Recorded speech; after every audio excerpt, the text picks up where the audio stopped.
I'm all jacked up on coffee now. I've consumed, I think, an entire pot, about 3/4 of a pot now. I feel good. Should we do this? Cool, even buzz. Dilly dilly. Dilly dilly? Dilly dilly. What does that mean? It's a thing now. Urban Dictionary, let's see. Dillies, Dilaudid, a strong pharmaceutical injectable opioid. I don't think that's what we're talking about here. Dilly dilly, D-I-L-L-Y, dilly dilly. A type of female black cat that is commonly associated with Halloween? Nope. I don't think that's it either. In actuality, it means deal. And like, what the dilly, yo? Another name for a dildo? Dilly dilly. Another word for money, which is current medium of exchange. I have 20 dillies in my wallet. Where did you learn to look things up? Fucking Urban Dictionary, bro. Well, I'm looking at Urban Dictionary, and it says, a word that shows approval of action. It also can be used as a sort of cheer. Also used in response to a sentence spoke by another first. That was one hell of a touchdown. Dilly dilly. That is fucking stupid. I'm sorry. That's definitely a homonym. It's got about 18 different uses. Well, dilly dilly is different than dilly.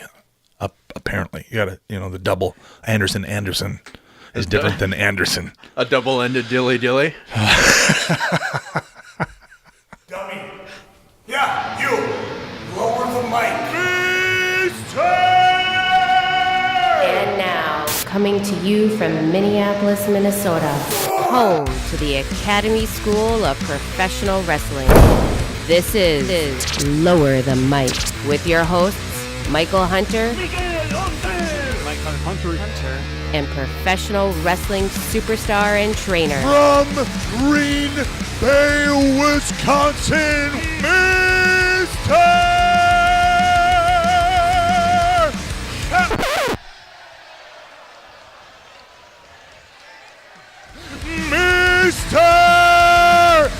Anderson. And welcome, everybody, to Lower the Mic. Coming to you from the Hunting Shack once again in Minneapolis, Minnesota. I am known as Hunter, and the man next to me is known worldwide and needs no introduction. Mostly because he won't let you. Mr. Ken Anderson. Thank you very much. Thank you. Yeah. You know what my favorite part of the intro is? It's your wife, your lovely wife, who's done that intro. She says, coming to you from Minnesota. Minnesota? The funny thing is she's from Chicago, so she has that Chicago accent, just a thick. Yeah. Minnesota. Yeah. Anyway, full disclosure, this is being recorded Monday morning, the day after Super Bowl. We're still we've been talking a lot about the Eagles' victory, and what a great game that was. It really was, and I thought that we were potentially going to go into overtime. Oh, I think has that ever happened? Has there ever been a Super Bowl that's gone into overtime? I'm sure there has. Last year, didn't it? Did it? I don't remember. I don't know. But maybe I'm off. And I'll tell you what, I didn't really care either way who won. I was kind of excited that it was Tom Brady was going to potentially take the record with 6 rings, but I have a lot of Philadelphia fans. So I'm happy for them. I'll tell you one time, Pat Kenny, who's known as Simon Diamond, is a huge Eagles fan. Really? And years ago, TNA was rolling through Philly, and the Green Bay was playing Philadelphia on the opening day, and I said we should get some tickets and go. And he said, well, that sounds like a great idea, but you don't think that you're going to wear your Green Bay Packers stuff there, do you? And I said, yeah, of course I am. He said, no, that's not. That is a bad idea. He said, you will get into a fight by the end of the day. I said, no, not going to happen. And he said, I promise you that if you wear your Green Bay Packers stuff, somebody will want to fight you. I almost didn't open the door for you when you showed up to the Vikings-Eagles, or no, not the Vikings-Eagles, the Vikings-Saints playoff game at my house in a Green Bay jersey. I was like, drop the beer off at the door, turn around. But, the thing about Packers, Vikings, Chicago Bears rivalry, aside from the fact that the Vikings and the Bears have sucked for so long, is that, years ago. You guys lose one quarterback who apparently plays defense, too, and the whole team goes downhill. Yeah. It happened a couple of years ago, too. Anyway, go on. No, but years ago, I remember hearing stories when I was a kid that if you were a Vikings fan or a Bears fan, you went to Lambeau Field or vice versa. Mm-hmm. People would get into fights all the time. Yeah, no, like I was knocked down, drag out, bar brawls. And then what happened was, there's a 60 to 80 year waiting list to get season tickets for Green Bay Packer tickets, right? These are things that you can will them to your family members. So people oftentimes put their children on a waiting list when they're born, and then they're able to actually obtain the tickets when they're like 50 or 60 years old. So what they did was, no matter who the ticket owner is, if you have season tickets and you give me a ticket for the weekend and I go and sit in your seat and I get in a fight with somebody, you lose your season tickets. Really? And that ended fights like that. Well, that explains a lot, because I remember going there probably about 10 years ago during T-Jack's first start, and it was a miserable game, and I was ready for anything. But the Packer fans were so nice, and that threw me off. Yeah. That threw me way off, because I've been to Vikings-Packers games here. It is nothing like that. Right. People throwing beer at you, all kinds of things, yelling stuff at you. In Green Bay, it's more of like a friendly rivalry, kind of, joshing and ribbing and stuff, but it's friendly. Definitely. So what was that like when you went to Philly? I didn't go. Oh, you didn't go? Yeah, we didn't go. Okay. I'm not going to be able to wear my Packer stuff and be me. Forget about it. Yeah. So today we've got a fantastic guest, my good friend, Jim Ross. I am looking forward to that conversation. Good old JR. We'll get into some XFL, talk about WWE Raw 25, his book. He's a New York Times best-selling author. I think his new book is like in its 4th or 5th printing right now. It's amazing. You talk about, diversity, mm-hmm. Diversifying your revenue streams. Like he's an amazing announcer. He's a New York Times bestselling author. He's got a restaurant. He has barbecue sauce. Mm-hmm. Like he's a podcaster. And I think a lot of that keeps him going. I mean, he had a rough year last year with his wife dying. Yeah. And he's found ways to stay active and keep her memory alive and going, because he knows that she wouldn't want him to stop doing what he does. Yeah. Truth be told, Davari and I did his podcast like a day or two before his wife passed away. Oh, really? And, it was such an awful thing, awful timing. I had to be the guy to call and say, like, I'm sorry that this happened to you, but when is that podcast going to air? I promise you I wasn't that insensitive about it, but, business has to go on, right? Like, it's just terrible. Oof. Awful. That's awful. Hey, speaking of business, though, you guys started a new class at the Academy this week, right? We did, yes. How's that going? We did so fantastic. We've got a couple very good prospects. We've got a young female who looks like she's going to be the next big thing in the Midwest. She really is. And that's something that people don't realize. As far as women's wrestling goes nowadays, it's experiencing a high like it's never felt before. You're main eventing women at the Royal Rumble, in the very first Royal Rumble match, which one of your coaches made a surprise appearance in. That was pretty cool. That was great. You didn't even know that. I had no idea. We were watching it at the Academy on the big screen, and everyone popped as soon as they saw Molly come down. Yeah. And we had been talking about it the day before. Yeah. And you asked me, what do you think? And I said, there's no way. She's not doing it. She doesn't want to do it. And, I texted her afterwards. I sent her the video of the kids reacting, everybody at the Academy reacting to her entrance. And, she said, hey, I wish I could have told people. Right. And she said, I actually wanted to get in the ring, but before to knock some of that ring rust. She said she was rusty. Like, she didn't have any rust. No. She did a friggin' Molly go-round. Right. She said the first Molly go-round she's done in 10, 12 years, something like that. That was amazing. It was cool. First you see Shane Helms come out. Yep. The Hurricane. Yep. And then you have Molly Holly. It just blew my mind. It remains my favorite night of the year in wrestling. you never know what's coming next, and they always over deliver, I think. Yeah, it was pretty amazing. We'll get into more Royal Rumble talk with JR soon. You have a seminar coming up. We do. February 19th, Billy Gunn will be in-house at the Academy, laying down the law, The dropping badass 411. The badass Billy Gunn. Yeah. You talk about a guy who has experienced everything in the business. He's super successful. And, at one point he was a trainer down at NXT and a very successful one at that. And we're really looking forward to have him. And as with all of our seminars, I've been in the business for 19 years. I'm still learning. And it's just amazing to sit back and I've learned something from every single one of our seminars. I love the story about you going up and down the road with Christopher Daniels, CD, excuse me. You traveled with him for, 5 years? Something like 3 years. 3 years. 3 years, 4 years. And you thought you heard everything the guy ever had to say? Yeah.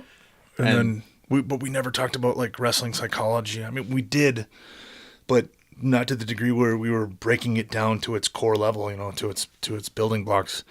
And that's what he did at the Academy. I was just blown away by the amount of things that I kept learning. The seminars are fantastic. They're not just open to students of the Academy. They're open. Are they open to everybody? They are open to everybody. So if you want to just come and be a fly on the wall and peel back the curtain a little bit and get some insight as to what goes down in the wrestling business, to me, a lot of times I remember when I first got in the wrestling business and I started learning the ins and outs, I appreciated the business that much more. I don't know about, if you can speak to that. But, yep. Again, February 19th, he's going to do 2 seminars. He's going to do 1 seminar. The first one will be for students who have had 20 matches or less. So really greenhorn newbies. And then he's going to do another 2-hour seminar for those with 20 plus matches. However, you are able to, each seminar is $50 standalone. But you can come and watch both seminars for $75, cheap. Yeah. Go to theacademyprowrestling.com and sign up. And sometimes these guys talk way too much, like Tommy Dreamer. There was no getting him out of there that night. X-Pac was another one. X-Pac, yeah. So I always say, it's a minimum of 4 hours of information. X-Pac was there. His family finally had to come and pull the hook and come on now. He was there for 6.5 hours. It's amazing. So if you're looking now, I don't want to make this podcast an infomercial for the Academy. I do. Of course you do. It doesn't matter if you're thinking about becoming a wrestler or if you've been one for 20 years on the indie circuit. You can always find room for improvement and learn things that you haven't thought of before and improve your craft. When Tommy Dreamer when he did his seminar, we had a gentleman who has been wrestling for 10 years on the indies and another guy that's only been in the business for 2 years, one of our brightest students that we have. And both of those guys had an opportunity to wrestle in front of, everybody did. Everybody had an opportunity to put together a little match and work in front of Tommy Dreamer, and then he kind of picked it apart, gave them critique, and those 2 guys are now booked on Houses of Hardcore events. And that's not something that is a guarantee ever, but those guys invested $75 and a few hours of their time, and they're now taking their wrestling to the next level. Is one of those guys Cody Rice? He is, yep. He put on one hell of a match that night, and Tommy was really impressed. Airwolf and Cody Rice. That's awesome. And Airwolf is actually the first graduate of the Academy. Am I right? He is. Yep. He is. And he's a tremendous athlete, good guy, good all-around guy, hard worker, listens. So he's going to be all right. He's going to do all right. All right. What's the website again?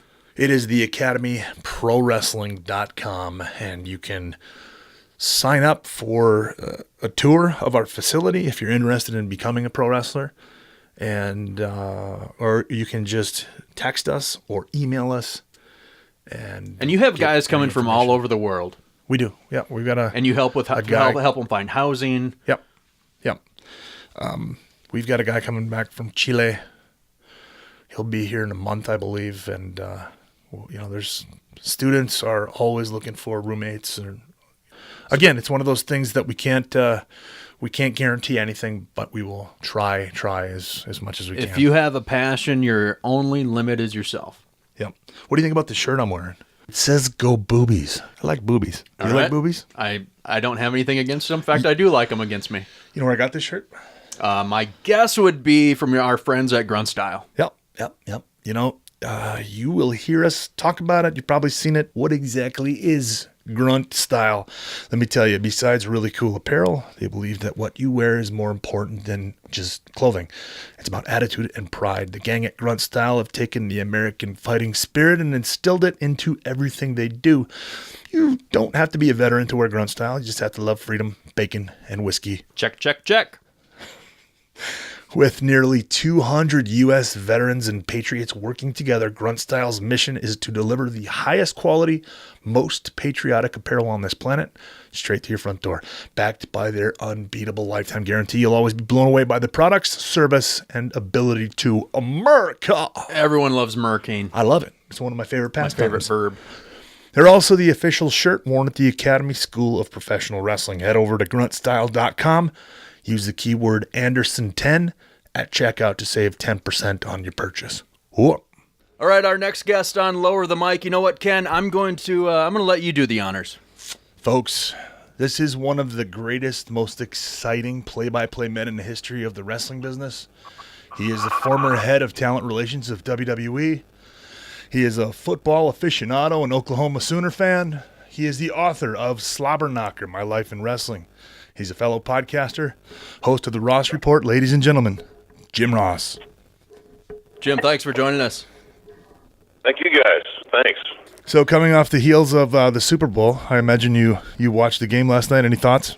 I did.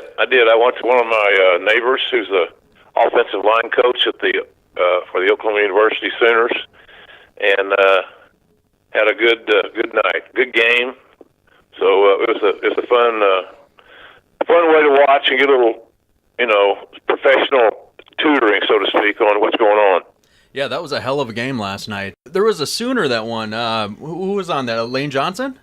He played for Lane, 65, the offensive right tackle for the. As a matter of fact, I just got a text message from him this morning. So he's a real good kid. He came here as a quarterback, then they moved to tight end. He kept growing and growing, and then they finally made him an offensive tackle after a few days on the defensive side of the ball. But he's a good dude, good big redneck carnivore kind of a dude, and I've always got along with him really well. So I'm happy for him. He's a stalwart. He's one of the best offensive linemen in the league. So it's all good, man. Happy for him. I thought for a second we were going to go into overtime. I think there was a possibility there at the end. It was that Hail Mary. You never want to rule Brady out. Nope. No, and you also you want to bat the ball straight down when you get in those situations, and that didn't occur. So I feel he got a break on that one, quite frankly. Absolutely. All right, let's turn to wrestling for a little bit. What are your first memories of a young Ken Anderson? Who? He had I still do. I believe he had untapped potential. Had a little bit of the it factor going for him, which was good. And Ken's always had to me, an unlimited ceiling. I can't say that everybody found it, but I don't mean that in a bad way. Just sometimes I see things in talents that I believe are there, and if everybody else doesn't share in that, that's unfortunate. But Ken always had he had a brain, and he seemed to be understanding what he needed to do, and so a lot of talent, no doubt. Thanks, Jim. In some sense, I was told by Dr. Tom a long time ago that if we could bottle it and sell it, we would, but we can't. We don't necessarily know what we're looking for. But, as somebody who is now training young talent, one of the biggest questions is what are they looking for? So when you were head of talent relations, what was it? Or is there something that you would tell an upcoming wrestler? Oh, yeah, there's a lot of things I would suggest, but the main thing I always look for in a talent, when I sign talents, and our team signed talents, was reliability. That's the number one trait. It doesn't really matter how you look on an 8x10 or how good you are doing drills. If I can't rely on you to be at work on time, to be clear-headed, to give me your best effort, to be willing to continue to learn, then, more than likely we're not going to have a long-term relationship. The other, down the list, and it's considerably down the list, is stuff like, can this guy or woman, can she headline, can she be a main event or he be a main event player?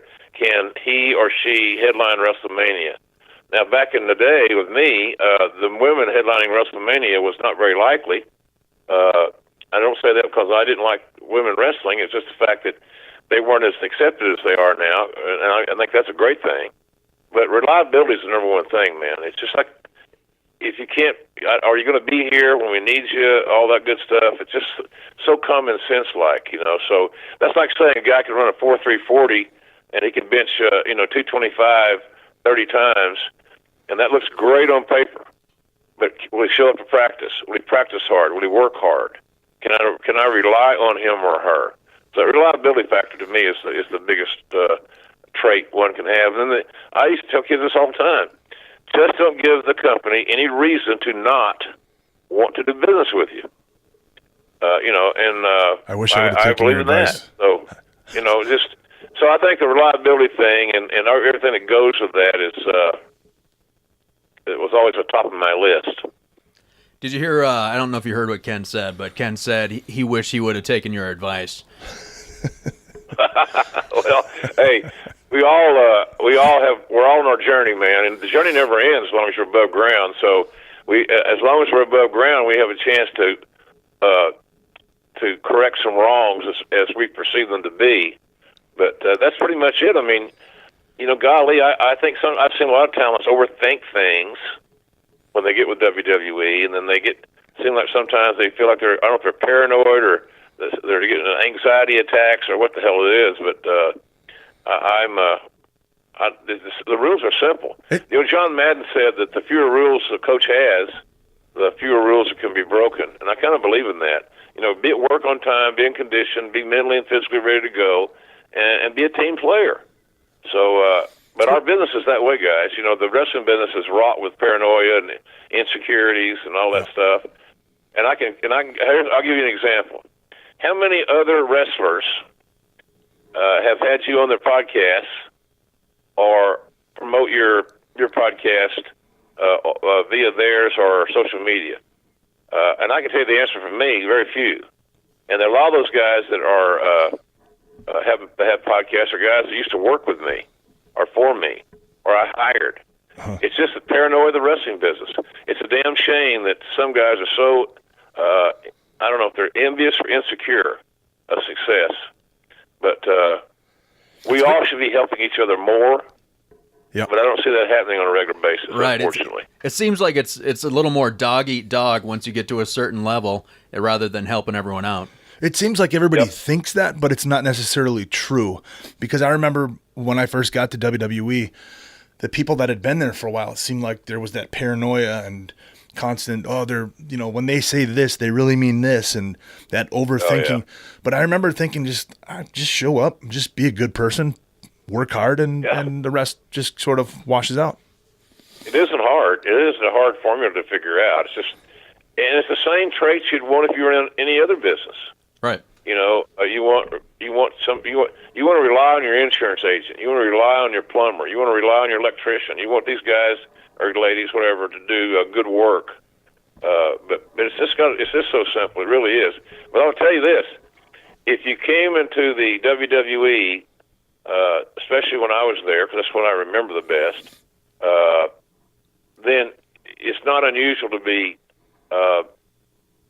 see other guys give you a cold shoulder, because it goes right along what we just been talking about, the paranoia of the wrestling business, the paranoia of being a pro athlete, the paranoia of being an entertainer. How good am I? Am I as good as I need to be? Am I going to keep this job? Everything's so subjective. You could be on the top of the good list one day and the bottom of the bad list the next. So but the same thing held true when I was in the territories. You'd have a guy come into Mid-South, work for Cowboy Bill Watts, and the some of the incumbents would not be comfortable. And it's all the same old deal. It's jealousy, insecurity of, oh my God, I may lose my spot. Well, that's up to you. I believe so. It's a unique business. I love it. Don't get me wrong. I love the wrestling business. Still do in what I do. But golly, it's just it's a shame that it's the same as any other subjective genre. If you're a 52nd or 50th or 51st man on the 53-man NFL roster, I'm sure you're going to feel the same way as most wrestlers do in a new territory. Am I going to make it? They're going to like me in the locker room. Am I going to stick? Am I going to get to playing time? What's going on? So it's no different than any of that stuff. How many movie stars can you name? I saw Danny DeVito last night or Sunday night on a commercial, and it was funny. It was funny, but it makes you wonder, where the hell's he been? Right. So he's a powerful dude. Director, producer, star. So you wonder about that stuff. So nobody's really has a vaccine for it. Everybody's subjected to that stuff when you're in that world that we chose to be in. Well, it was good to see you back at Raw 25 doing commentary with the King. We talked to Bischoff a little about his experience on our last show. What was your experience like that night? Good. I didn't go to Barclay, right? As some may remember. Lawler and I were bivouacked there at the Manhattan Center, and we had a small crew there, kind of like an old territory crew, about 15 guys, I think. So that was good. A little quaint atmosphere. Yeah, well, and he got the chance to talk to everybody. That's kind of what I mean by there was no stress, or we didn't do a lot of pre-tapes.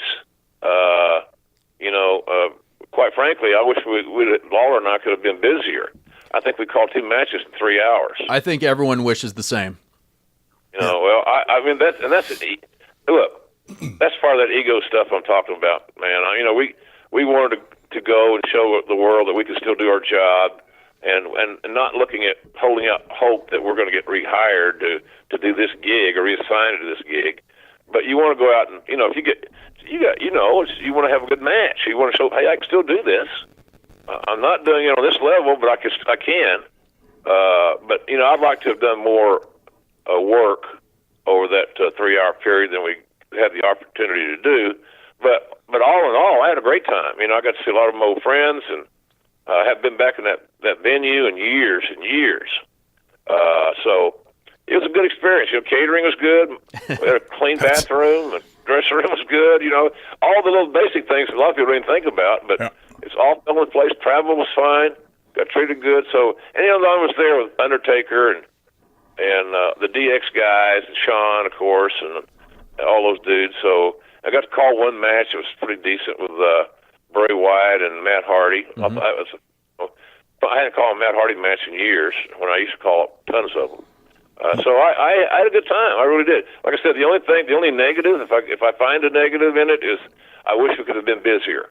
But Sure. Other than that, it was a priceless weekend for me. What's your secret, Jim? You and Jerry Lawler have such great chemistry together. What's the secret? And I know that in some sense it's probably hard to answer that because you've been doing it for so long, and it's probably just like you do it on autopilot. But if you could sit back and say, like, this is why this is successful, what would it be?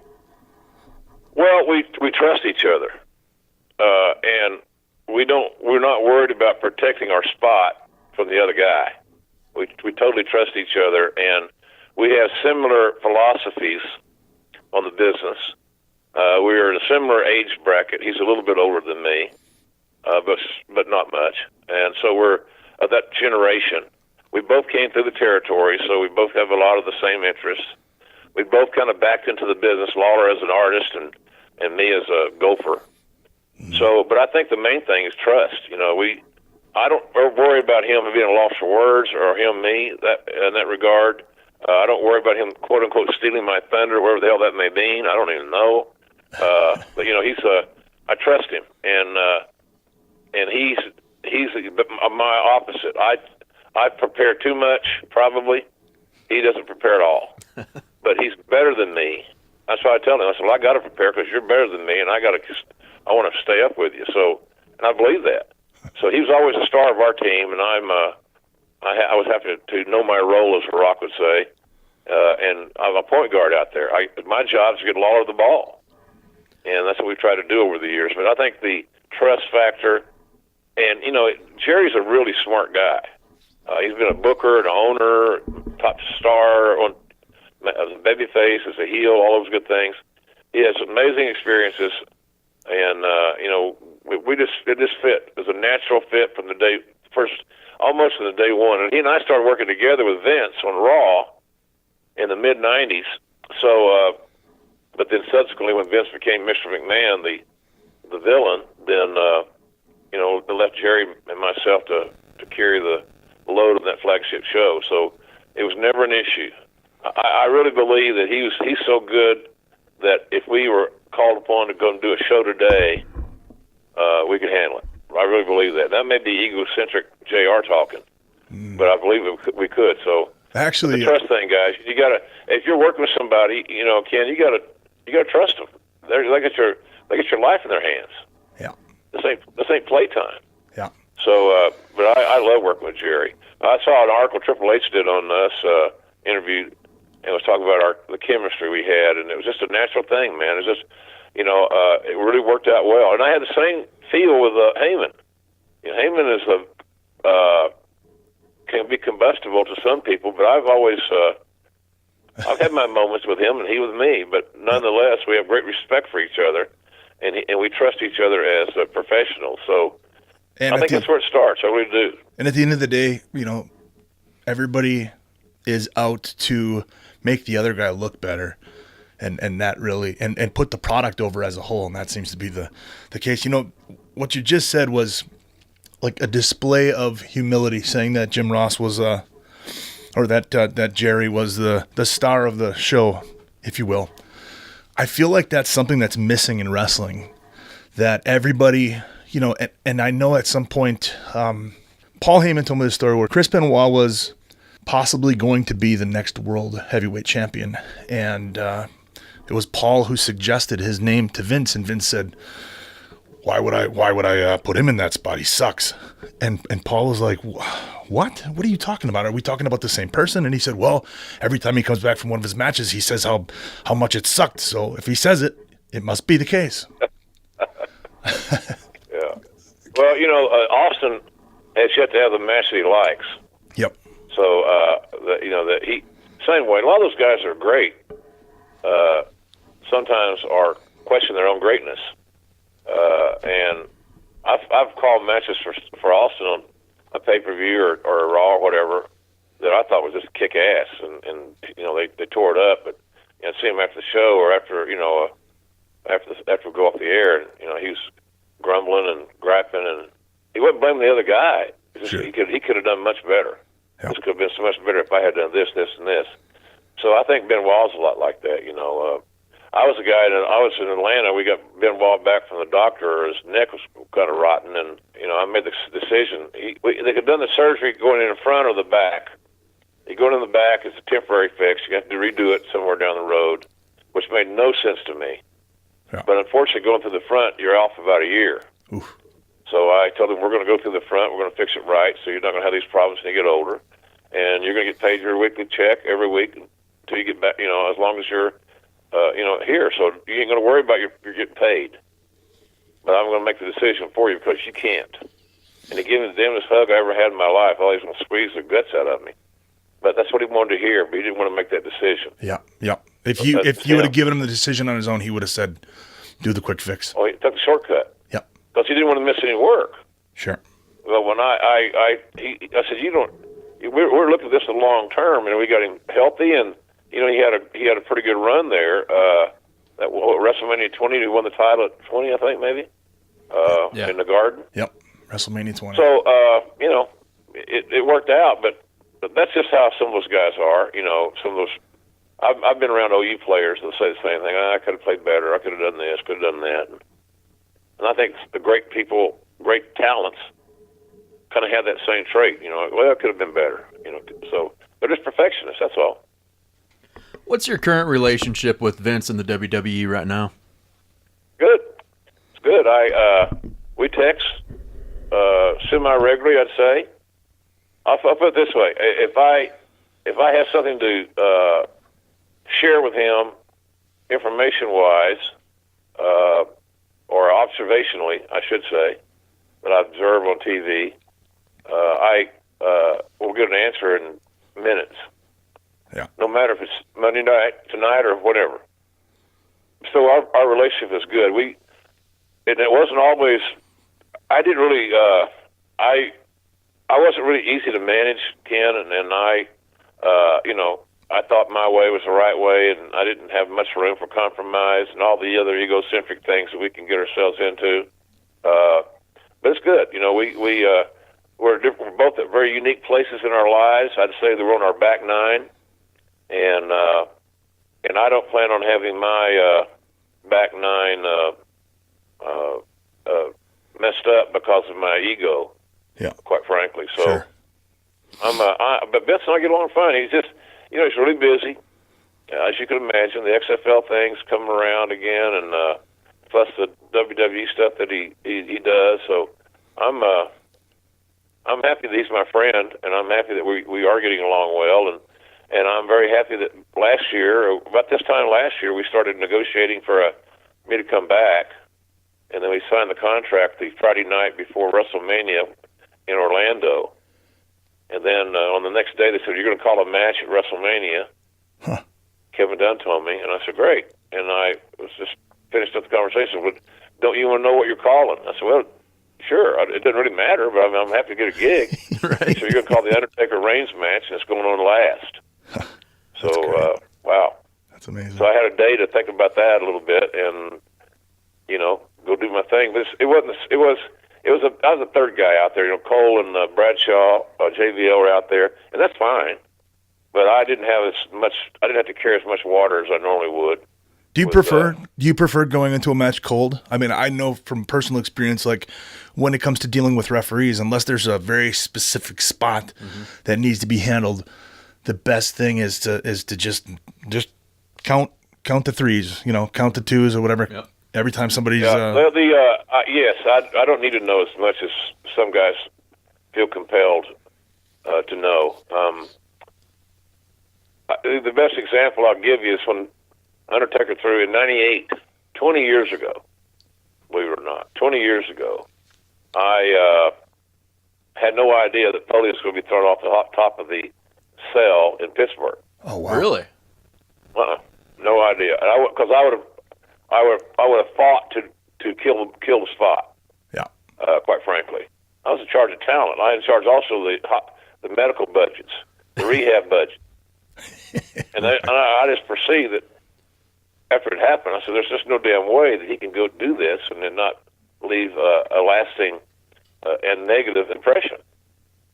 But it's better for me to call it like it's a sporting event, and I think it gives the match more validity. It's more organic.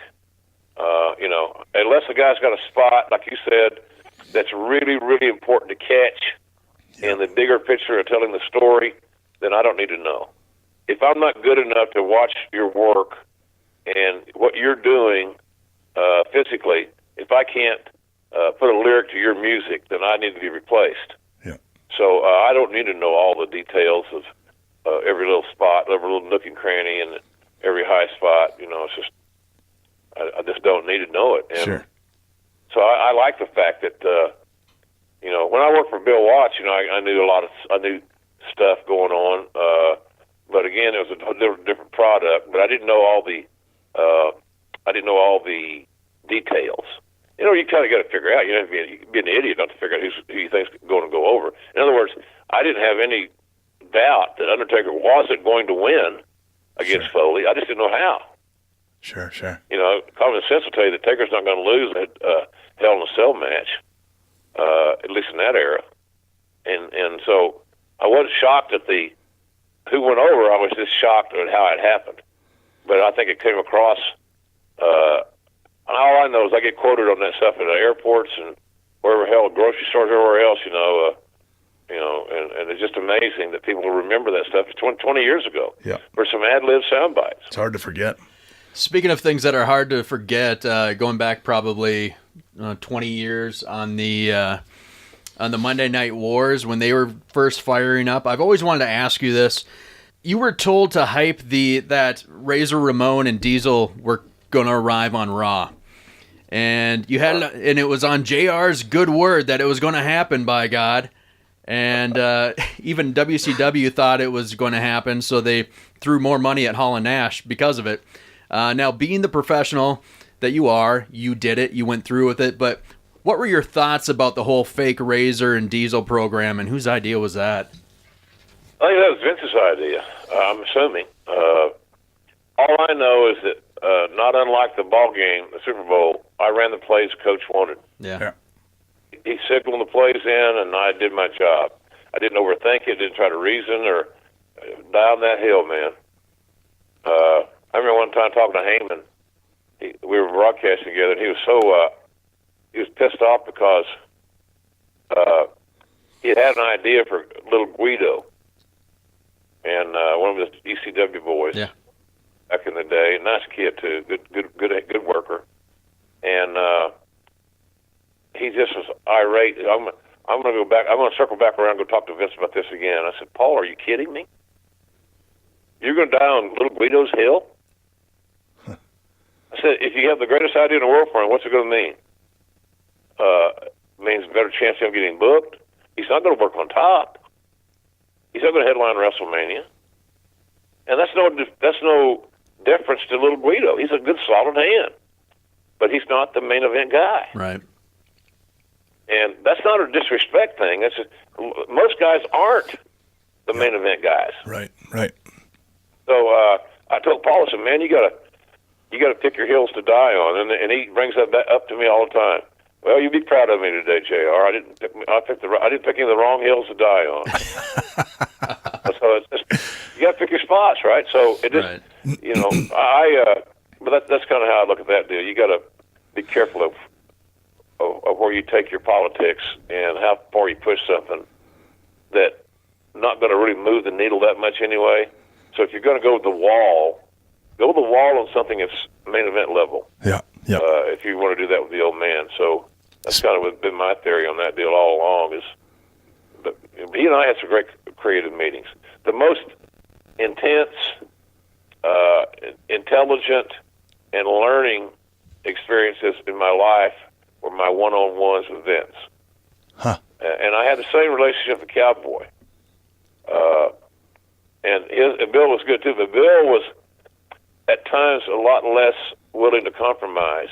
The thing I've learned with working with Vince is if you give him a good idea and he likes it, he got no problem changing his mind or taking a little different approach. Can you recall anything? Cowboy was a little bit more headstrong. And I think that comes from him being a former top guy, main event guy, all that good stuff. And he's just a little bit, Cowboy's a little bit more protective of his turf. And a lot of Vern Gagne was the same way, Fritz was the same way, Eddie Graham was the same way. When you were a former star and you bought a territory, man, oh man, and that's probably a good thing. They were very, very particular. And Vince was particular, don't get me wrong, but he didn't have the former top star Caucasian alpha male problem that some of the ex-wrestler main eventers had who bought territories. They could be a real pain in the ass to work with at times. Huh. Is there anything you can think of off the top of your head that was an eye-opening experience with Vince, that like you had a different idea before you went into that room with Vince and you came out thinking exactly the way that Vince thought? I was always I made quick decisions on talent I hired. I could tell you much sooner than later if I had confidence in them or if I had a base feel that they're going to be competitive, they're going to fit the locker room, they're going to add to the team, and they might even headline a WrestleMania. I hired John Cena and took a red-eye back from Los Angeles to New York. Then I came from I think Kennedy maybe, to Stanford and right to work. And I looked like hell. And Vince said, "God Almighty, what happened to you?" And I said, "Well, red-eyed." And I said, "But I did find the main event, the WrestleMania main eventer." And he was, of course, skeptical because those are hard to come by. They're really hard to come by. So I told him about Cena and the little things I learned about him. He was an offensive lineman. He was an All-American center at Springfield College. And I know that his strength coach, line coach there, is now here at OU, by the way, was awful high on him. His workout, regimen, his reliability, captain work of the ethic. team, all those things that you need to know that are in place. And so when I left there, Vince was a whole lot more believing in this kid's work ethic, and had never met him, never even seen him. So, but to me, it's just always a matter of just using logic and being truthful. And that's the one thing, those decision makers like that, those alpha males, is just, you got to tell them what time it is and instead of how to make the watch, and you got to be honest. And he was always willing to listen to me. Now, I'll tell you that our one-on-one meetings I never had anything better, and I learned a ton. I just will always remember those days. And look, we butted heads. Did you guys watch the 30 for 30 with the two Bills? No. Nope. Very good. About Parcells and Belichick. And Belichick worked for Parcells for years and years. And it was amazing 30 for 30. But it shows you how alpha males can coexist. It shows you how they can, how they communicate. And if you're in that circle, or you want to be in that circle, here's a way that you need to communicate with that person. So that's kind of always, I love that show. It reminded me a lot of me working with Vince and Bill to a little bit lesser degree. Huh. So, Watts is good. Watts I gave Watts an idea one time. We had a program with Magnum TA and Mr. Wrestling 2 as a team, and with the Midnight Express, and they had a country whipping match. And so the idea was to have Magnum TA after the babyfaces lost. Who was going to walk? So the guy that walks is going to become the heel. So we talk about turning Mr. Wrestling 2 or Magnum heel. And so Bill said, well, I think that's the wrong move. We're turning the wrong guy. I mean, the young, fresh, good-looking guy. Right now, the women love him. The men respect his courage and his toughness. Wrestling 2 doesn't even want to sign autographs. Yeah. And you can't be a babyface and not sign some autographs, or at least have a positive interaction with your fans. He was older, and he was probably in one of his last territories. So he's your heel. And Bill agreed. And we changed the whole angle in midstream, and Magnum took all the lashes after Wrestling 2 walked out. And the irony of that deal, you can't work because you can't work those damn belts. I mean, you're gonna get whipped.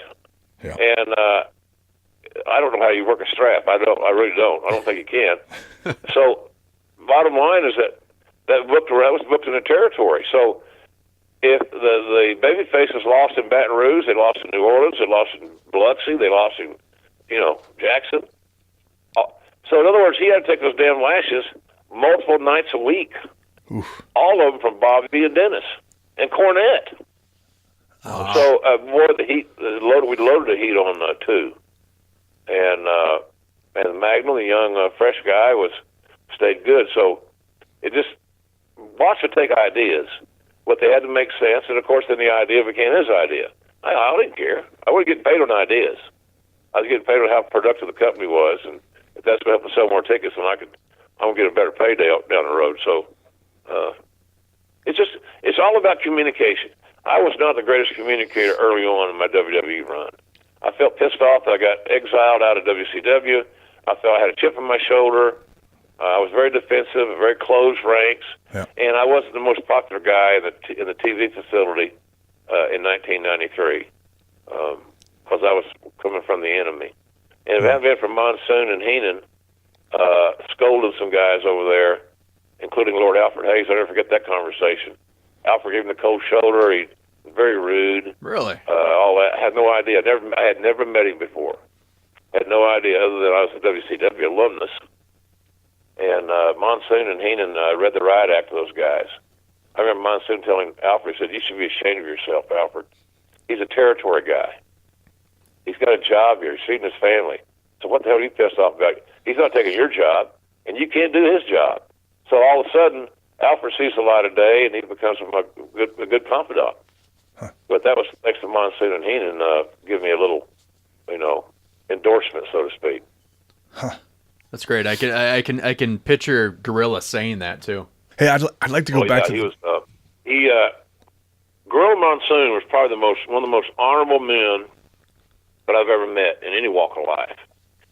But in the world of jealousy and insecurities in wrestling at times, he was a shining light. Huh. And Heenan, of course, was arguably the most talented guy I ever worked with.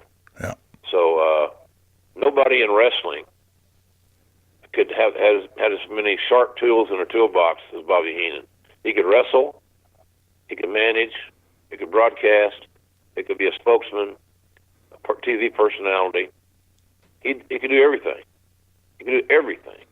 And so he carried some weight there as well. But they just tried to ask guys, well, why don't you like this guy? Well, he came from WCW. Wow, that's not a great reason to dislike somebody. What else you got? Yeah, that's it. So I'd like to go back to talking about the boss a little bit. You got any funny Vince McMahon stories? Because I'll give you an example. One of the funniest things I've ever seen in my life was on a flight in the back of a C-17 transport plane. We were on our way over to Iraq to do tribute to the troops. And it's a big open bay. It's you see it in the movies where they drive tanks onto the back of it, and there's just a bunch of seats, and people are just piled up all here and there. And we've got the ring on there, we've got all the equipment, and we've got all the crew, all the wrestlers, all the office, everybody. And we're about, this is a 20+ hour flight, and at some point, probably 16 hours in, most people are, sleeping, and the word was that Vince always hated when people slept. You'll sleep when you're dead, pal. And one of the funniest things I saw was a billionaire, the owner of the WWE, low crawling around this C-17 transport plane with a bag of hard candies, and he would just pop up and he would fire a candy at somebody that was sleeping, then quick pop back down and go. You got any funny stories, things that you can actually talk about that you've witnessed? Oh, I wrote there's some stories about Vince in my book, Slobberknocker, that are pretty funny. He was, we're somewhere, I think we're in Ohio doing TV, and we had Watts and Bruce and Pat were in one car following Vince and me. They'll tell you the story. Well, we just couldn't handle it anymore. We were with him all day and all this. Bless your heart. God Almighty. So anyhow, there's these cones on the road from this road construction. So Vince decides in this rented Cadillac to start running the cones in and out of the cones, interstate. And then I'm a popular guy this morning, you can tell. Yeah. So anyway, this cop, Hiram Froman, stops us. And we still had our Monday Night Raw jackets on, those little denim-looking jackets we used to wear. Yeah. And so the cop comes up there and he says, "Hello, officer. I'm Vince McMahon of WWE. This is JR." The guy says, he looks at me and says, "I don't give a shit who JR is." He's a fat guy sitting there with a goofy-looking coat on. So McMahon says, "We just did our national television show, and I think that'd been Columbus or somewhere." And so the cop says, "Well, I guess that makes me the big boss man." Oh, because he gave Vince a ticket, and for careless driving, maybe, I don't know. It didn't faze him a bit, It's just he took care of it. It's just Vince is like a sometimes. Man, he's mischievous, and it really lightened the load a lot of times in our meetings when he would pick out somebody. You know, God forbid you're in a meeting with him in a conference room and you sneezed. You're on the bad list, man. Why is that? That'd be like somebody falling asleep. I actually had a talent one time that fell asleep in a meeting. It was talent, me and Vince. And I was touting this guy. I thought he was going to be a big player. And he's still there. But he had a kind of a unique route getting back there. But he fell asleep talking to the old man. And I'm on the other side of the table in Vince's office. I'm trying to. My legs are too short to reach over and kick the guy. And I could see my career and my credibility being flushed. So and we get the guy help and get into rehab. And long story short, he comes back and now he's one of their key members of their team. And I'm talking about William Regal. Yeah. I love William Regal. I mean, I loved him then. I love him now. He had issues with the drugs, and thank God he's clean and sober, and he's a key member of that NXT group, big time. Yep. And I'm so pleased that he's got his job there. But you know, he had issues. I didn't know the severity of them. I soon found out, and then of course I got him out of there. Vince is steaming. And then, of course, my phone rings. Vince wants to see you. Sure he does. Of course he does. I'm getting ready to get my ass chewed out because I brought this guy in here, you know. I think he's misunderstood in a lot of ways. I really do. If I had been him, I would have fired my ass probably more times than he fired me, and because of being a pain in the butt. But he's in a spot where you either love him or you hate him, and I don't have any issues telling people I love Vince McMahon. He helped me, and you guys got to understand, man. You know, when my wife got killed last March, you know, Vince was one of the first guys to call me, not a text. Yep. Condolences, JR. Sorry for your loss. Yep. I got a lot of those. I appreciate it, but I got phone calls to key people, and he was one of them. Yep. And you know, the deal was anything you need, let us know. So I'm very indebted to him financially. You know, he shared his when everybody got cut in pay in the mid-'90s. The wrestling people, business was down, business was bad, ticket sales were soft, to say the least. We had old talent that wasn't over. We had guys that found their comfort zone, and they didn't want any young guys to get in the mix. It was just a political BS. But you know, he was always really, really good with me. He said, I took a hell of a cut and pay, like $30,000 maybe, a lot of money for me. And he said, well, if you stick with me, you won't regret it, and I'll make it worth your while. There was no numbers talked about. No. Well, what do you mean by that? I would not have never done that. I trusted him, and guess what? Everything he told me came true. The stocks, all that stuff, the money, the pay. Yeah, he took great care of me, and I made more money there than I ever dreamed I ever would make. Yeah. You know, I've had 7-figure years there, but I did several jobs, but I earned my keep, and it's all because of his trust in me. And you know, he's the kind of guy that said, "You guys would be amazed at talents I hired that he didn't know." He trusted me to hire people. A lot of them worked, a lot of them didn't. But we had the foundation of the company going public was Austin and Taker staying and Sean coming back and Hunter and DX hires. You know, we had that one class where we had Randy Orton and John Cena, Batista, Brock Lesnar, Dave Batista, and the best athlete of the group, Shelton Benjamin. Yeah. So, he let me hire those guys. He wanted me to retool the locker room with a different feel, more competitive, more younger and athletic. That was our goal, and that's what we did. So I had a great time in that regard. He let me do my job, and it was cool that a lot of those dudes got rich, and they got to be able to contribute to their families' welfare in a big way. and those are always good. It's always good to see. We had 20-something guys one year make 7 figures or more on our roster. Wow, that's Pretty amazing. damn good. Wow. I was happy to be able to help facilitate that. They did the heavy lifting. I just got them in Jersey, got them on the team. Yeah. Well, your loyalty has definitely paid off for you, and the industry itself is better for it, for having you. Oh, thanks. Hey, I learned, people say, why are you so loyal? Well, I asked that question with the question, well, why not? That's how I was raised. Yep. There's a story in my book about me not tending to my dad's prize female bird dog, and the prices I paid for that were shocking, startling. And I felt very remiss to even write about it, but it was true, and it was a very integral part of my journey. I didn't fulfill my commitment. I let my dad down, and I paid a severe price for that.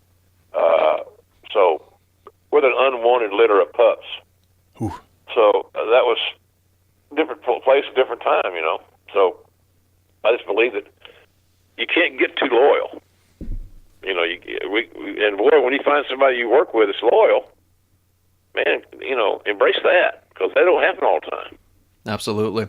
Now, I want to talk about the book in a little bit, but I want to talk about present day and the aftermath of the Royal Rumble and some of the politics going on in the locker room that we're hearing right now.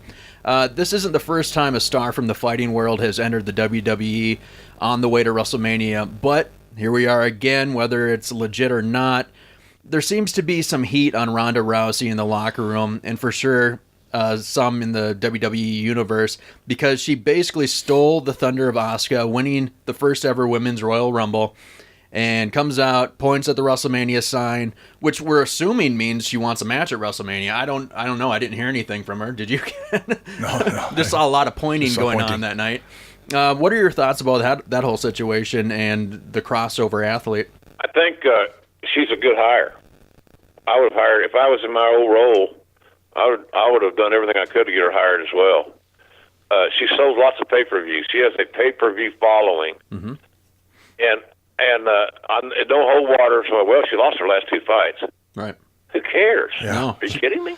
It was amazing how quickly people jumped off the Ronda Rousey bandwagon. It was insane. And so I know I've met her several times. I like her. She's one of the boys, so to speak, in the sense that, she's a fan. Yeah. She's very competitive. She's not going to want to look bad or fail. And I would also suggest, and I might be wrong because I don't talk to any of them, I would suggest that she will be a major surprise in how she works. If she has a skill and she has her move set and does the things she does well often, she's going to be fine. But I also would suggest, maybe more to your point, that there's probably a lot of hyperbole and maybe I don't think there's the heat on her that people perceive there is. That's just me. I may be wrong. I don't know that the company would spend, which I'm assuming they spend a lot of money to hire Ronda. Mm-hmm. That the company would be approving of your talent, denigrating another talent that you just hired. So, if the company's judgment in hiring the disgruntled, then so they were right hiring me, but they're not right hiring you. Right. I don't get that. Mm-hmm. And I also say that Ronda is going to generate a ton of publicity for major events that she's going to be participating in, and I think that's a smart thing. Everybody's going to get more eyes to the WWE network or the pay-per-views or whatever it may be, or Raw, whatever the case is.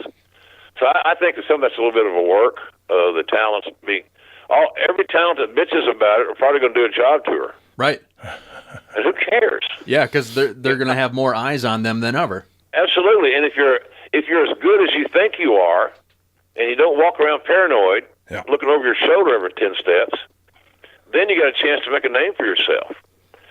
We saw in that, I don't know if you guys saw the NXT takeover in Philly, but Johnny Gargano loses in the last match, and he got over.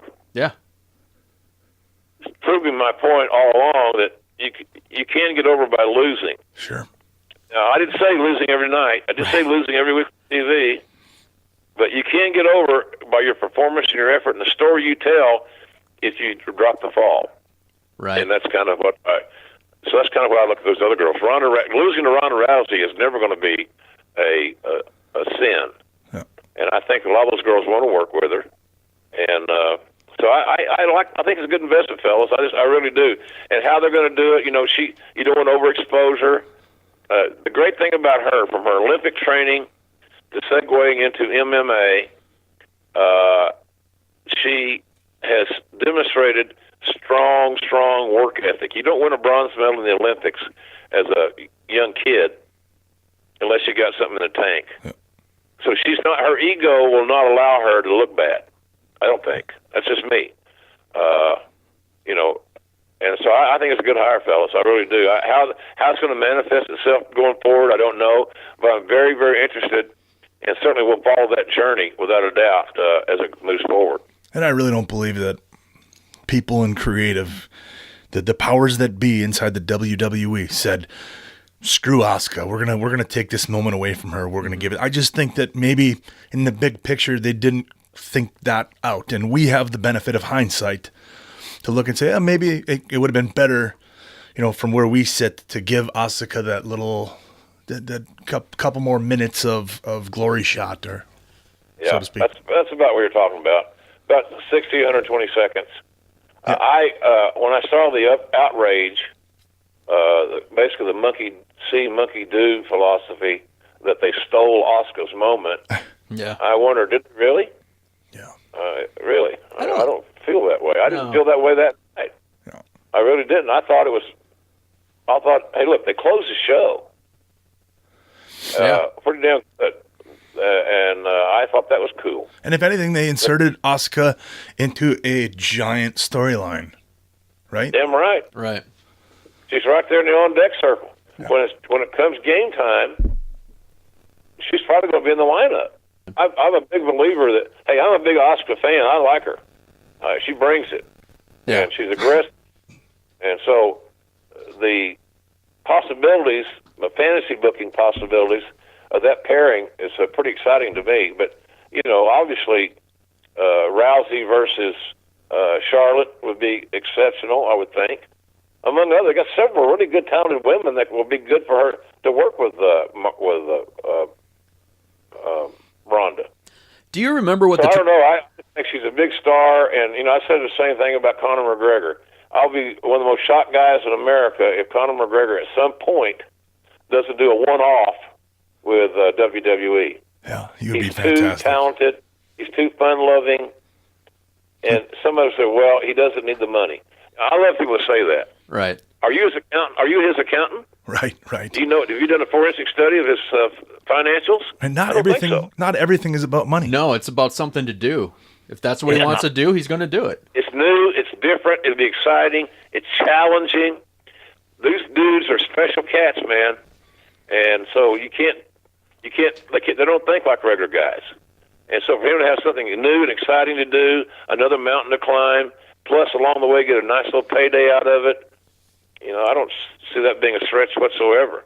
And I don't mean that he's going to do that instead of. He's going to do that in addition to the other things that he's working on. Yeah. Do you remember what the transition was like for Ken Shamrock when he first started in the WWE? Well, Kenny had wrestled before, I believe, he got into MMA, if I'm not mistaken. I think Kenny was doing some small-time stuff, so he kind of knew the lay of the land in the old wrestling business. Huh. But Kenny was very natural, almost a seamless transition. He had natural passion. His work was solid. Yeah.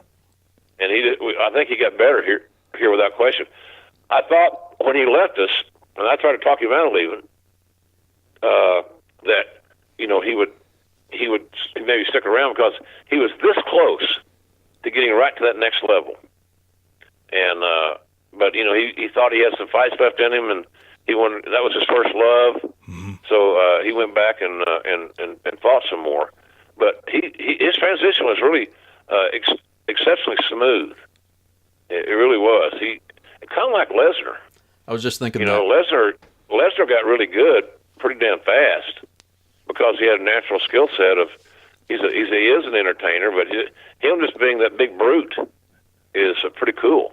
People liked it, and they still like it. Kurt Angle's another one. Yeah. Bingo. Yeah. And I traveled back in the '70s with Danny Hodge, who I still believe is the greatest living wrestler in the world. Never lost in college, never lost a point in college, 3 national titles, 2 Olympic games. Same way, seamless. He got it. Yeah. And Jack Briscoe, same deal. Some of those guys just were naturals at the.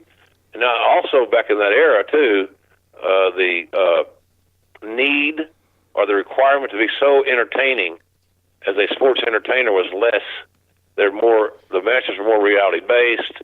They were constructed more in a reality stance, so to speak. So maybe it was easier in that era, the Hodge and the Briscoes, for example, even Watts, or those amateur guys to translate and transfer into the pro ranks because it was reality-based pro wrestling.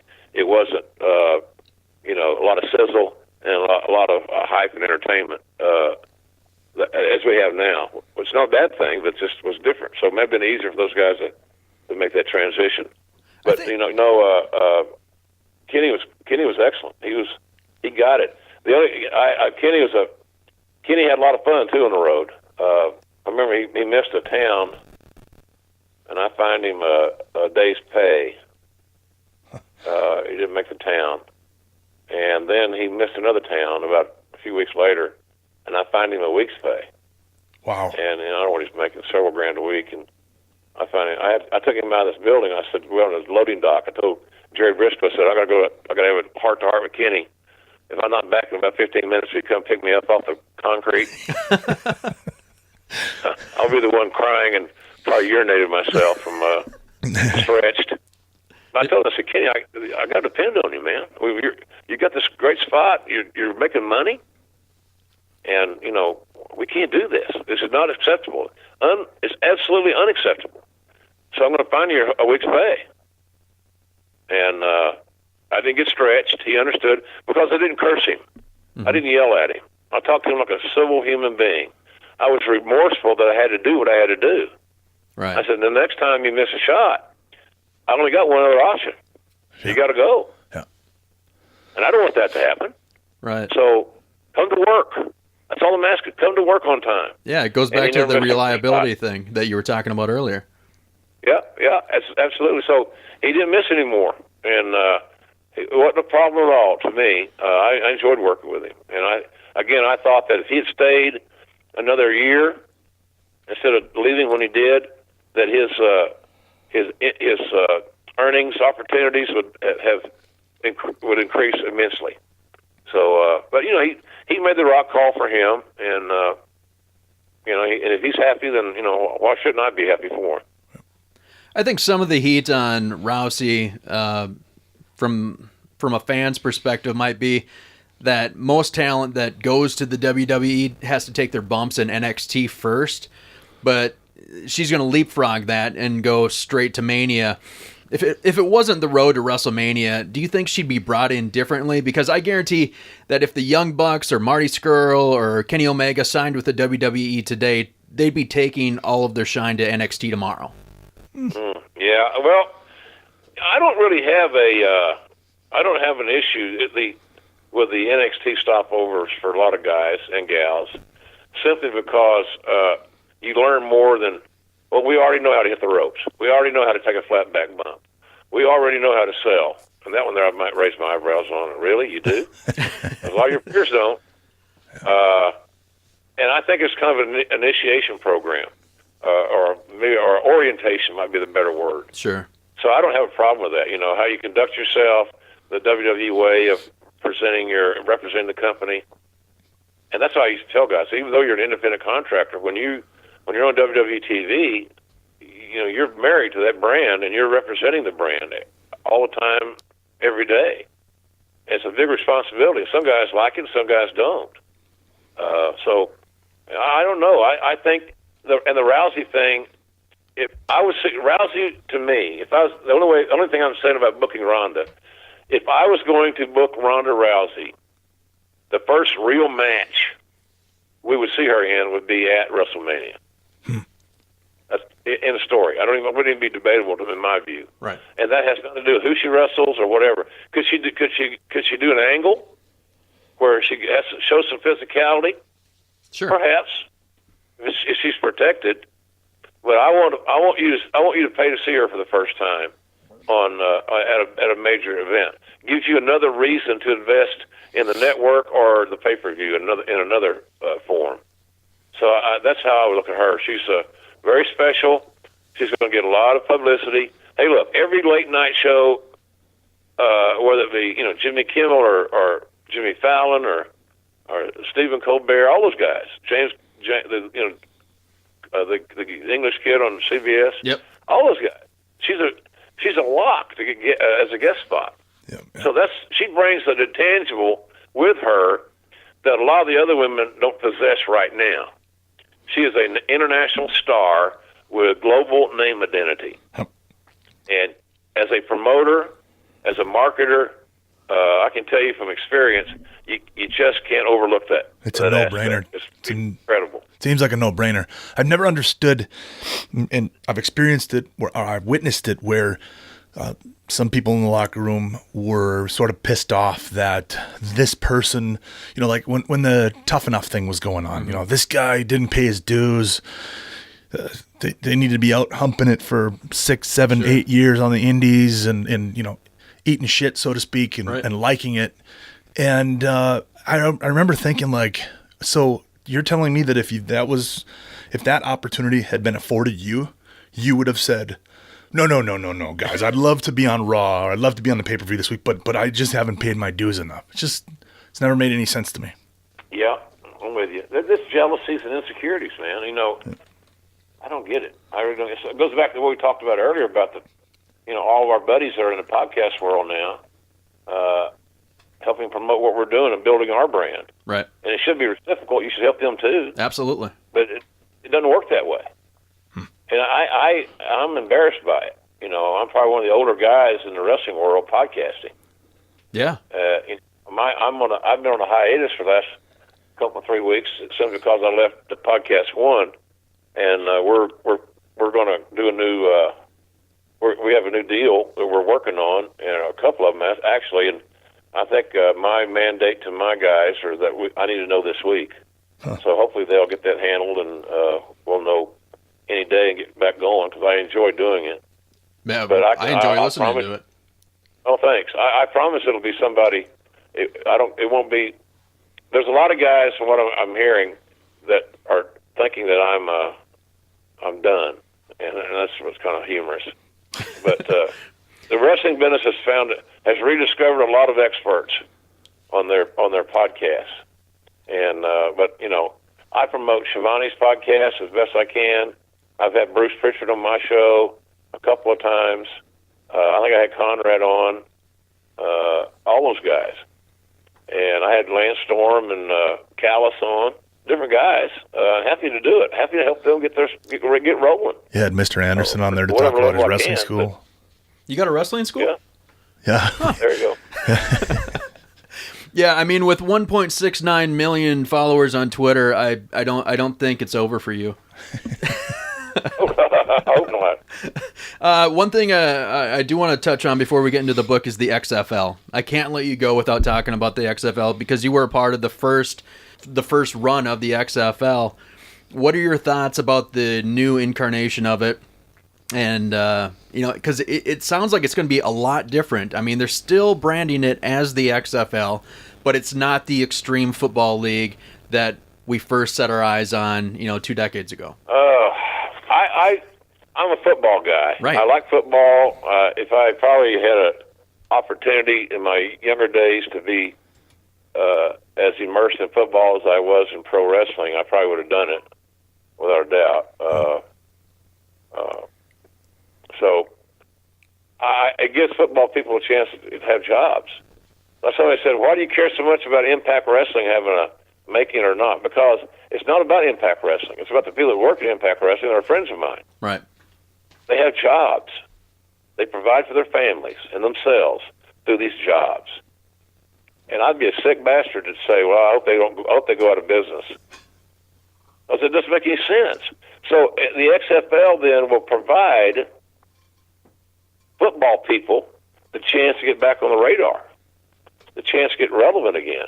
Then maybe some guys they're playing or that will play in this XFL reincarnation that has a chance to get quote unquote discovered and become an NFL guy like Tommy Maddox did, starting for the Steelers. Sure. After the NFL run. I understand that's few and far between. I get it, but to tell me that they got 8 teams, let's say, wherever it's going to be, and you got 50 something, that's 400 players. Right. And of the 400 players, telling me that it's absolutely impossible for none of them to get a gig. Right. With the NFL, I don't believe in that. Yeah, so, I agree, and they're going to have to recruit really deep in order to find people to play in that league because he's setting some pretty high standards as far as players aren't allowed to grandstand, no political or social issues. Even a previous DWI is going to disqualify you from being in the league. I mean, that really limits your rosters. Well, yeah, it'll be challenging, but the raw numbers of football. I mentioned I watched the Super Bowl in my the OU offensive line coach's home, and we were talking about that, and he said, you realize how many guys get picked up on free agent contracts to go to the NFL camps? A lot of them just there to be practice guys. But he said, there's no shortage of bodies. Now, adding your criteria on there might obviously drain the pool of talent a little bit more, no doubt. But I see what they're trying to do. They're a clean game, just a football game about football. Right. And I like the fact that Vince said in his press conference that they're looking to try to figure out a way to do a 2-hour game. Oh, yeah. A lot of people are going to like that. They're going to like that a lot. So I think, too, if you let's say you had a team here in Oklahoma City, have no idea where they're going to be. But, for example, the one thing I would make sure if I was going to have a team in Oklahoma City is I would probably have some qualified local talents on that roster. I'd have an OU guy or two, an Oklahoma State guy, Tulsa University, or guys from the region, because they help sell tickets and they help create awareness. They give sports writers a reason to write a story. It's got a local flavor, human interest. So it's going to be a challenging thing, but I like the fact that they've had all these years to capture all this research from the first go-around. Right. And I think that's really smart. And then they're setting it up to do start it in 2 years. Yeah. That to me is a huge benefit. Because quite honestly, our football is not good. Football's not good the first go around, and one of the reasons football wasn't good, it wasn't a lack of effort. No, is these teams never had a chance to come together. They had no exhibition games that I can recall, and they had no time to build any kind of chemistry. And so it's just the game itself suffered because of the lack of prep time. So I think it's got a chance, man. I saw a thing the other day. It was very intriguing. It said that they showed the numbers. If XFL can have the same basic numbers it had on its lowest end, then the rights fee equivalent will pay for the league and more. So the rights fees, there's so many content providers. Hey guys, that's why guys like us do podcasts. Right. There's a need for content. And TV, I saw last night on the Super Bowl, I saw a Hulu commercial. I saw a Netflix commercial. Sure. Yeah. And back in the day, you would see one network promoting another network. No. Would never happen. So I like that. I like that fact of it. And there's just so many. It could be Hulu.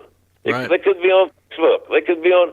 There's all kinds of platforms to get your content you create established. Right, and you're bringing up a good point. WWE's TV deal with NBC Universal is almost done. It comes up in fall of 2019, and a few months later, the XFL kicks off.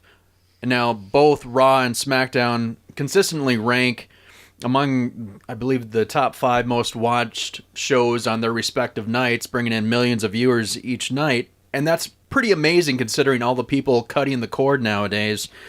Is this where we see a total transition to the WWE network, or is it going to be a potential package deal in play with Fox or ABC? It's maybe simulcast the XFL on a network? Well, it's certainly it's in the realm of possibilities that there could be some sort of package deal made, even though they want to keep the wrestling personnel, wrestling feel separate. Seemingly, that's what I'm getting. So, yeah. But it's a possibility. You'd be smart not to allow yourself that option if it's there. And these multi-million-dollar negotiations, you want every chip you can in your pile. So if the XFL gives a live sporting event, the chance to air, there's going to be a lot of quote-unquote networks, platforms, I believe, will be interested in it because they've always gravitated to that. My God, look at the stuff that ESPN airs. Yeah. It's like NBC will air, they'll get big numbers on curling. Yeah. There's interest out there for all kinds of For everything. things. Yep. So why not the XFL? Yeah. Different flavor of ice cream. Yeah, I don't know what they're going to do in that regard, and I have no inside information on it, but I got to tell you that it would seem to me that that's very likely that there's going to be some sort of, if you're a salesman and you're selling the rights fees, you have to use every chip you got, and the XFL being a live sporting event, and they're going to have a few key hires. There's going to be key front office hires. There's going to be coaching hires that have name identity. So I think they're going to be able to create a positive will on this thing. Yeah. So I think you're outlining that strategy. Even though I have nothing to base it on, I believe it's smart business if you can utilize it that way. Yep, Jim. Before we let you go, we'd like to give you an opportunity to talk about your book, "The Slobberknocker: My Life in Wrestling." What would you say is what's your favorite part of the book? Oh man, the book was challenging because I started with that concept in one mindset. I started with the idea to do the book on my way from after getting let go again. What year was September 2013. Okay. On my way to LaGuardia from Stanford, the idea was JR is going to retire, and I never thought that was a good idea for me.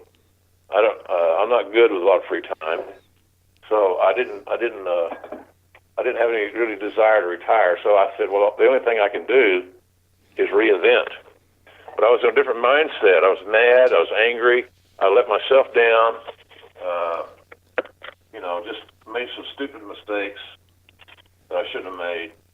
And so I was pissed off at myself. I was pissed off at my condition, situation maybe. So, but when I finished the book, you got to remember, guys, I finished this book about 30 days after my wife got killed. Yeah. So the whole attitude on how I felt changed during the course of writing the book, because I damn near didn't finish it. When she got killed, I just didn't have I didn't care. I really didn't. Where did you find that motivation to finish it?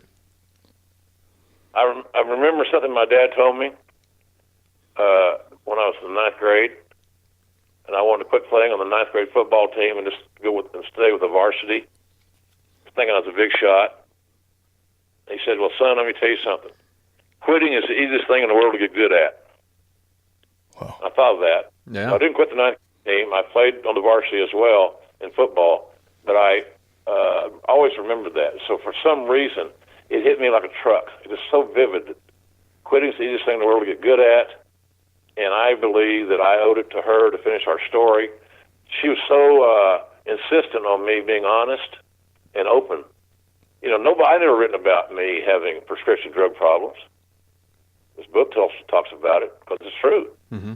Huh. You know, I don't go around telling people the story about me destroying a unwanted litter of puppies with a hammer. Oof. It's sad. It's horrible. My dad would be on Dr. Phil all week. If that was the case nowadays. But you know, just the honesty of it, the openness of it, and my story is the title should have actually been Slobberknocker: My Life and Wrestling, because this is a whole lot more about. I don't go into detail about who had the best headlock or who had the best ring attire or the best entrance music or some of that stuff. I just don't. It's a book about a journey. And wrestling fans I believe, can identify with my journey better than they can some wrestlers, because I was never a great athlete. I never wanted to be in the ring. But the fans can understand, I was a wrestling fan. And I got this crazy-ass job driving and being a gopher for a blind man who was the head of who owned the territory, along with Cowboy Bill Watts. And I figured that I would probably last about 3 months, summertime, go back to college and graduate. I needed a semester. And I had great stories to tell at Nickel Beer Night. So that 3-month gig lasted 40 plus years. So the honesty of the book is eye-opening. It's an interesting story of a journey that a wrestling fan found a hell of a gig and made it work. Look, I didn't have any idea that fat guys with southern accents, notwithstanding 3 bouts of Bell's palsy, hell, I have my grandchildren. My oldest granddaughter's in the 9th grade. She's never seen me smile because I can't. Uh-huh. So I wasn't supposed to make it, but I didn't know I wasn't supposed to make it. And so sometimes ignorance really is bliss. So it's just an honest book, man. It's honest. The story's real. It shows you what you can do if you don't quit. So that's kind of how I looked at that thing. And the territory days are unique. A lot of territory stories. The book ends at WrestleMania 1999. That gives us a sequel, which we're going to do with a ton of material. Company going public, Monday Night Wars, XFL, everything. So it's a really interesting story. So I'm proud of it, and I'm proud I finished it for my wife's sake, because if it hadn't been for her, I would have never even written it. I didn't have any gas, man. I didn't think I had anything left. I felt sorry for myself. Everything I despise about others, I became.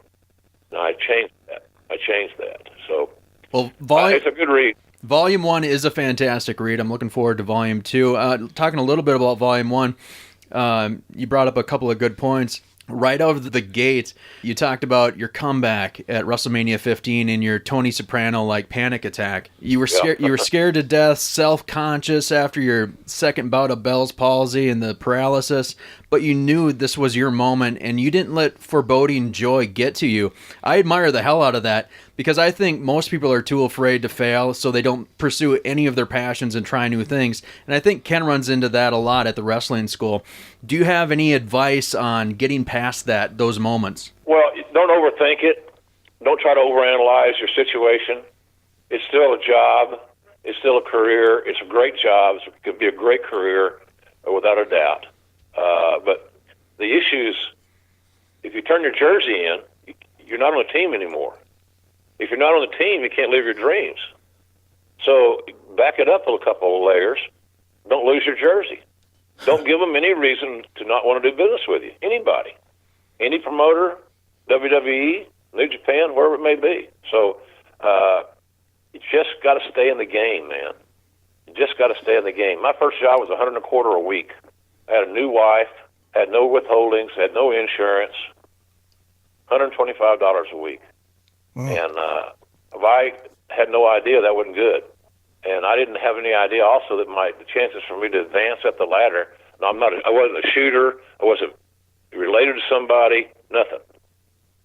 I was discovered promoting wrestling events at my college field house for our fraternity. And it impressed Watts, and Watts gave me this great job at $125 a week. So, it's just I took the grunt jobs and was happy to have them. I'd never ridden in a Cadillac. I'd never ridden in a Cadillac. I'd never seen or driven one or rode in one. And so every day I got to drive the Cadillac because that's what Mr. McGregor owned, and I was his driver. It's kind of so I'm all these little wins. So all of a sudden, all my little wins, or he wanted to go eat someplace, and I'd take him to eat. Of course, I'd eat with him. So I was getting good food and did a little bit of travel, driving that big Cadillac. And so the money was not like the primary thing. You can't make the money the only criteria, because the money will come if you get good at your vocation. Yep. Well, Jim, it has been an absolute... Don't turn your jersey in. Never relinquish being a part of the team. And what do you got to do that as far as, your work habits, your skill set, and never allow yourself to reside in your comfort zone. And that goes for anybody. Listen, if you are a businessman, if you're own a wrestling school, you do whatever, anything, you cannot allow yourself to find your comfort zone and stay there. Yeah. If you're not growing, you're dying. It's really that simple. So I believe every day you have a chance to get better at whatever you're doing in life, and that's kind of how I'm taking advantage of my situation now. I work for WWE. I work for Access TV. Podcast is coming back imminently. We're going to write a second book. The first book has got. I'm meeting. What am I meeting? I think maybe is it this week? Maybe this week or next. I'm meeting with a guy. I'm going out to LA to do Access voiceovers for New Japan or New Japan. Okay. Friday night shows. They're all getting geared up for their lives. We're going to do a live New Japan show from Long Beach. Really? Not the same venue, but on March 25th, I think it is, a Sunday, live on Access TV. So they're kind of gearing up for that. I think it's already sold out. I don't know why they don't run bigger buildings. I don't get it. But they sold 4,700 tickets in first day. Huh. And I think that's what the capacity was. But wow. You got all kinds of buildings in LA you can run, but in any event, whatever. Working on that slow burn, that slow build. Yep. I guess so. Yep. So I'm going to go out there, but we're meeting about we have. I don't want to say they're offers because that would be misleading. We have strong interest in for movie television purposes. Huh. And I'm fantastic. Yeah, I'm really excited about that because I'm not sure. I envision a million things. It's going to be Eastbound and Down type comedy, HBO level. It's going to be a Hallmark family show. Is it going to be a movie, a TV movie? What's going to happen here? And so we're listening to all this information. Very exciting. But I got a lot of things I'm working on and still doing because I don't plan on turning my jersey in. Good for you. My fat ass is staying in the game, and I ain't never going to retire. Well, we're happy for that. Retire and do what? Right. So I'm in the game at 66, and damn proud of it, and I'm not done. Well, thank you, Jim, for being in the game, remaining in the game. Thank you for your time today. It's been amazing talking to you. You're an inspiration to everybody. Absolutely. And thank you for being one of the good brothers. You bet, buddy. I'm glad. Best of luck to you fellas, and if I can help you any way, let me know, and I appreciate you letting me come on and chat with you. Oh, JR, we could talk for hours. So there's a million things I could ask you. Well, hopefully, are you guys coming to WrestleMania in any shape, form, or fashion? Yes, I'll be at WrestleCon. I'm going to be doing my signings there. We're finalizing the details now with our venue and all these things. Part of those phone interruptions I got during this conversation with that. So I'm looking forward to that. People stay tuned for my what we're going to do down in New Orleans, and I'm always excited to see the fans. And I kind of like being a promoter. I kind of like the entrepreneurial feel of kind of steering my own ship. Of course, the WWE wants to come do something at WrestleMania. Obviously, I'm ready to rock and roll, but in the meantime, we continue to plan and do our thing. So hopefully see you guys at WrestleMania, and I appreciate you letting me promote the book too. I'm very grateful. Absolutely. New York Times best-selling author Jim Ross. How's the barbecue business before we go? Good. It's we have just hired a new food broker, and its business is picking up in that regard. I really believe that. It's very challenging to get on grocery store shelves. It's expensive and challenging. Yeah. It's like renting a space at a trailer park. You gotta have somewhere to park your stuff, and those are grocery store shelves, so it's challenging. But we've made some remarkable inroads in that regard. So it's getting better. I think the key is getting it in grocery stores, and we're very close to getting that on the multiple stores. Group in the southeast called Ingalls, we're working with now, getting some stuff organized there. Another group in Oklahoma called Homeland. So you got to start someplace, and that's where we are. And WWE Shop does a hell of a job selling our products online, which I appreciate their support as well. So it's a growing business, and it was my wife's pet project, and I'm not gonna go down without a fight in that one. I want to try to see this thing through. If we didn't make good product, it was a gimmick, watery, vinegary sauce, it's like crap, then I wouldn't have this much passion. But we actually make really good products, and we just got to give them a shell. So we're working on it, and we'll get there. I really believe that we will get there. I can't wait to get there. I have yet to make it into the actual restaurant yet, but my wife is Australian, and she just had brisket for the first time a few weeks ago. Yeah, She fell in love with it. That's her new favorite thing in the world. So I'm sure you have. I'm going to smoke you guys a brisket. Hey, it's hard to beat, man.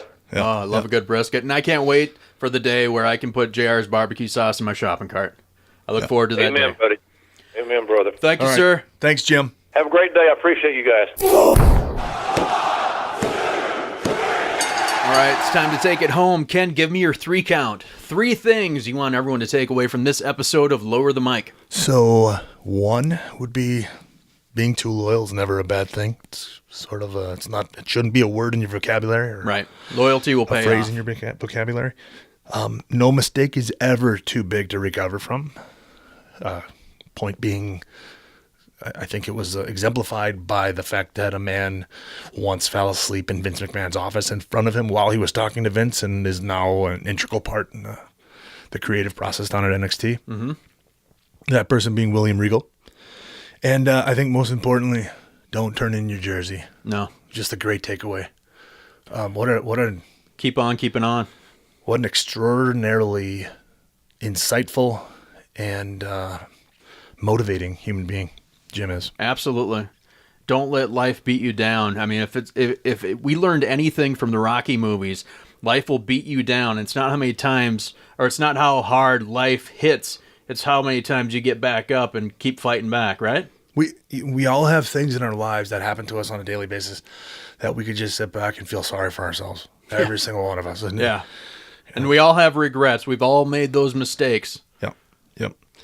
The biggest mistake is, as Jim said, turning in your jersey. Just don't turn it in. Keep fighting. Live to see another day. Yeah. Now it's time to go collect. Thanks to our guest, JR, for putting us over today. Music provided by Throw the Fight. Check them out on Spotify, Amazon, and iTunes. Their album Transmissions is out now, and it is fantastic. Grunt Style clothing for American, and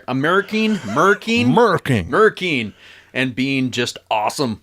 And a big thank you to you for listening. You guys make it happen. Tell your friends. Don't forget to head over to patreon.com/Lower the Mic and sign up for exclusive content, some sweet rewards, and uncensored episodes. Hey, man. Thanks for being such a good asshole. Hey, you're my favorite asshole, too. Yeah. Thank you guys for being assholes. I appreciate you. Asshole Army. Boom. Should make a t-shirt out of that. Let's do it. All right.